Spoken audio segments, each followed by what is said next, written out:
On lâche rien, Ayem bloquée au Maroc, elle partage des moments inédits avec son fils. Bloquée au Maroc depuis un mois, Ayem Nour compose avec ce nouveau quotidien. Pour son fils, elle garde le moral et surtout, elle se transforme en maîtresse d'école comme en témoignent ses dernières stories inédites. Cela fait déjà un mois que ça dure.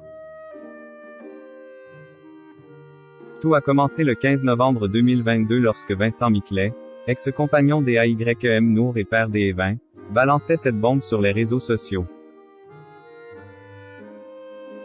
Lundi matin après avoir déposé mon fils à l'école américaine, sa maman Ayem Nour en complicité avec sa mère Farida l'a enlevé de l'école sans mon consentement et jusqu'à l'heure où je vous parle nous n'avons aucune nouvelle de Evin. Une plainte a été déposée aux autorités marocaines.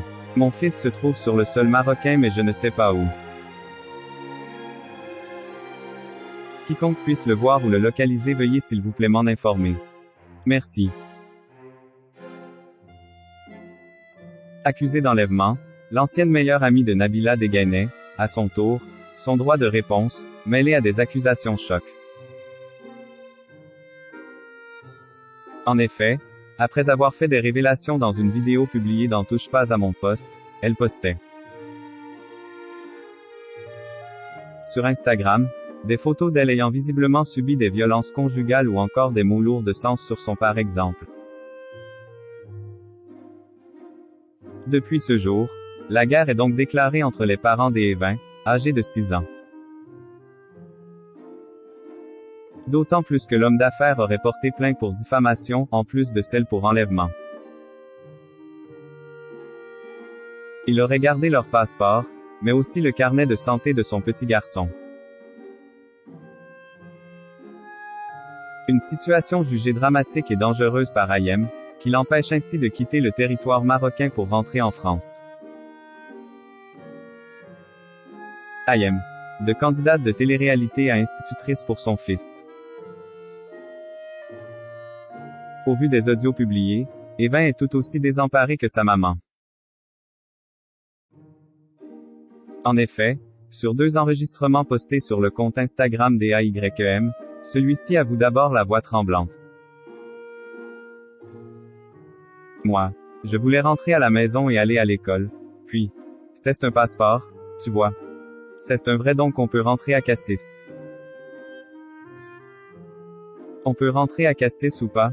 Oui ou non? Non parce que moi j'ai envie d'aller à l'école, moi. Maman. Tu as dit que l'école de Cassis, c'était demain.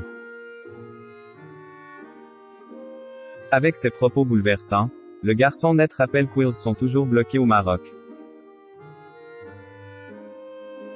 Une épreuve qui oblige ainsi la chroniqueuse de TPMP People à composer avec ce nouveau quotidien semé d'embûches. En plus de garder le moral et le sourire pour son fils, la Lyonnaise de 34 ans se transforme en maîtresse d'école. En attendant de reprendre le chemin de l'école chez nous en France, je m'improvise institutrice pour le plus grand plaisir de mon fils. Le matin c'est moi et l'après-midi il a des cours en visio avec une vraie pro. On lâche rien. Même dans l'épreuve, on s'instruit. Confie-t-elle dans une story Instagram, dévoilant ainsi des bribes de ses journées. Ex-candidate de télé-réalité, chroniqueuse, animatrice, autrice, actrice, comédienne, maman et maintenant institutrice. Ayem Nour a plus d'un tour dans son sac.